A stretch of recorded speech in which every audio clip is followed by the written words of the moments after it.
ನಮ್ಮದು ದೇವನಹಳ್ಳಿ ಹತ್ರ ಚನ್ನಹಳ್ಳಿ. ಅವತ್ತು ನಾವು ಶನಿವಾರ ಒಂದು 1:30 ಅನಿಸುತ್ತೆ, ಈ Doddaballapur taluk office road Reliance Trends ಇದೆಯಲ್ಲ, ಅಲ್ಲಿ ನಮ್ಮ ಗಾಡಿ ಪಾಸ್ ಆಗ್ತಾಯಿತ್ತು, ಕಾರ್ ಶಿಫ್ಟ್ ಡಿಸೈರಲ್ಲಿ. ನಮ್ಮ ಕಾರಲ್ಲೂ ನಮ್ಮ ಲೇಡೀಸ್ ಇದ್ದರು, ಚಿಕ್ಕ ಮಗುನೂ ಇತ್ತು.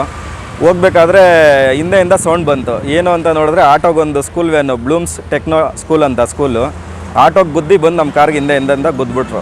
ಗುದ್ದಿದಾದ್ಮೇಲೆ ಏನಾಯಿತು, ಸ್ಕೂಲ್ ಮಕ್ಕಳಿದ್ರು, ಯಾರಿಗೂ ಏನೂ ಆಗಲಿಲ್ಲ. ನಮ್ಮ ಕಾರ್ ಒಂದು ಸ್ವಲ್ಪ ಹಿಂದೆ ಡ್ಯಾಮೇಜ್ ಆಯಿತು. ಅದಾದಮೇಲೆ ಏನಾಯಿತು, ನಾನು ಮಾನವೀಯತೆ ದೃಷ್ಟಿಯಿಂದ ಮಕ್ಕಳಿರ್ತಾರೆ ಅಂತ ಹೇಳ್ಬಿಟ್ಟು ಏನೂ ಜಗಳ ಮಾಡಿದೆ.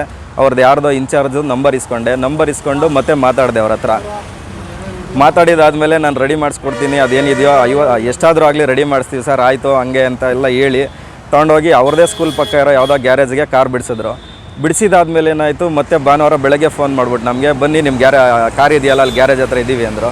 ಆ ಗ್ಯಾರೇಜ್ ಹತ್ರ ಹೋದ್ಮೇಲೆ ಏನಾಯಿತು, ಯಾರೋ ಸ್ಕೂಲು ಓನರ್ ಇರಬೇಕನ್ಸುತ್ತೆ, ಶ್ರೀನಿವಾಸ್ ಅಂತ, ಅವ್ರು ಮಾತಾಡ್ತಾರೆ, ನಾವು ಮಾಡ್ಸೋಕ್ಕಾಗಲ್ಲ, ನೀವೇ ಸೆಲ್ಫ್ ಆಕ್ಸಿಡೆಂಟ್ ಅಂತ ಹೇಳ್ಬಿಟ್ಟು ನೀವೇ ಹೋಗ್ಬಿಟ್ಟು ಅದನ್ನು ಇದು ಮಾಡ್ಕೊಳ್ಳಿ, ಕ್ಲೈಮ್ ಮಾಡ್ಕೊಳ್ರಿ ನಿಮ್ಮ ಇನ್ಶೂರೆನ್ಸು ಅಂತಂದರು. ಅದಾದಮೇಲೆ ಸರಿ ಆಯಿತು ಅಂತ ಹೇಳ್ಬಿಟ್ಟು ನಾವೇನು ಮಾಡಿದ್ವಿ, ಅದೇ ದಿವಸ ಬಂದು ದೊಡ್ಡಬಳ್ಳಾಪುರ ಟೌನ್ ಸ್ಟೇಷನಲ್ಲಿ ಕಂಪ್ಲೇಂಟ್ ಕೊಟ್ಟು ಆದಮೇಲೆ ಏನಾಯಿತು, ನಾನು ದೊಡ್ಡಬಳ್ಳಾಪುರ ಟೌನ್ ಸ್ಟೇಷನಲ್ಲಿ ಬಂದು ಕಂಪ್ಲೇಂಟ್ ಕೊಟ್ಟೆ. ಕಂಪ್ಲೇಂಟ್ ಆದಮೇಲೆ ಏನಾಯಿತು, ಅವ್ರಿಗೆ 2 ದಿವಸ ವೆಯ್ಟ್ ಮಾಡಿದ್ರು ಪೊಲೀಸ್ನವರು. ಅವ್ರು ರೆಸ್ಪಾನ್ಸ್ ಮಾಡದೇ ಇದ್ದಾಗ ಏನಾಯಿತು, ನಿನ್ನೆ FIR ಆಗಿದೆ.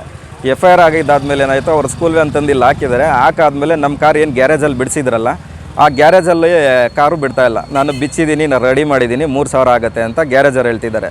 ಆ ಗ್ಯಾರೇಜಿಗೆ ನಾವು ಬಿಟ್ಟಿರೋದಲ್ಲ, ಸ್ಕೂಲವರೇ ಕರ್ಕೊಂಡೋಗಿ ಆ ಗ್ಯಾರೇಜ್ ಹತ್ರ ನಮ್ಮ ಕಾರ್ನ ಬಿಡಿಸಿದ್ರು.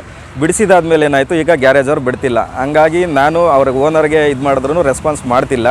ಆಮೇಲೆ ಮೇಯ್ನ್ ನನಗೆ ಕಾರ್ದು ಏನಾದರೂ ಆಗಲಿ ಅದೆಲ್ಲ ಸೈಡಿಗಿಟ್ರು, ಬ್ರೇಕ್ ಫೇಲ್ ಆಗಿರೋದು, ಸರಿಯಾಗಿಲ್ದಿರೋ ಗಾಡಿಗಳು ಇಟ್ಕೊಂಡು ಏನು ಸ್ಕೂಲ್ ಮೇಂಟೈನ್ ಮಾಡ್ತಾರೆ ಒಂದು. ಆಮೇಲೆ ಶಾಲಾ ಆಡಳಿತ ಮಂಡಳಿ ಅಂತಾರೆ, ಮಕ್ಕಳಿಗೆ ಏನು ಅವರಿಂದ ಕಲಿಬೋದು, ಇವರೇ ಈ ಥರ ದಿನಕ್ಕೊಂದೊಂದು ಮಾತಾಡ್ತಾರೆ ಅಂದರೆ ಅವ್ರ ಶಾಲೆಯಿಂದ ಇನ್ನೇನು ನಿರೀಕ್ಷಿಸ್ಬೋದು ಅಂತ ನನ್ನ ಅಭಿಪ್ರಾಯ ಒಂದು. ಆಮೇಲೆ ಈ ಥರ ಬ್ರೇಕ್ ಫೇಲು ಮತ್ತು ಗಾಡಿಗಳು ಪ್ರಾಬ್ಲಮ್ ಇರೋಂಥ ಗಾಡಿಗಳು ಮತ್ತು ಡ್ರೈವರ್ಗಳು ಹೆಂಗಿರ್ತಾರೇನೋ, ಅವತ್ತೇನೋ ಡ್ರಿಂಕ್ಸ್ ಮಾಡಿದ್ರೋ ಏನೋ ಗೊತ್ತಿಲ್ಲ ಡ್ರೈವರು.